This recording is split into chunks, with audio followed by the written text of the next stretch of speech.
Some pretty impressive figures for the interims. Tell me what excited you and perhaps what's also concerning you at the same time. I think in terms of excitement and concerns, both of them come down to the economy.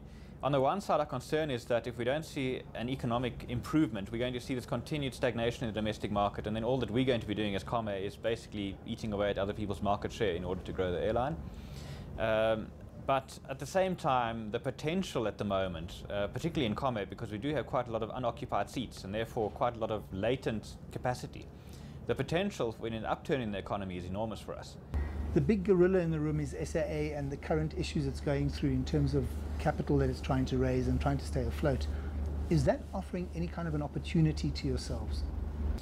I think definitely opportunity in the SAA scenario.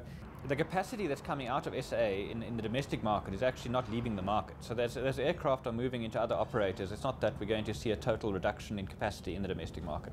But what is happening is a lot of that capacity is moving from the premium market into the low-cost market. We've heard how Ethiopian Airlines and the other big Asian and African airlines are making inroads into many markets.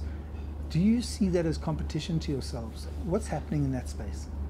Yeah, the foreign carriers are affecting the South African and the African continent on many levels. So on the first level is obviously the pure international point-to-point travel. And in that regard, the impact has actually been that we're having much fewer people coming via Johannesburg to leave the continent. Everyone's flying directly from pretty much anywhere on the continent directly into Europe or the States these days, or the Far East. Typically via the Middle East for the most part.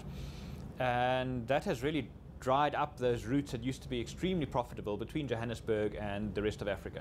Airlines traditionally have been seen as not such a safe investment or an investment that's going to provide decent returns. That seems to be changing though, doesn't it? All of a sudden you've got people like Warren Buffett actually being quite excited about airline investments. And then in South Africa you've obviously got this overhang of state airlines, which tends to tarnish the rest of the airline sector quite badly. But interestingly, and much to our own surprise, to be quite honest, in November last year, Comair made the top 5 shareholder returns over the previous 5 years on the JSE.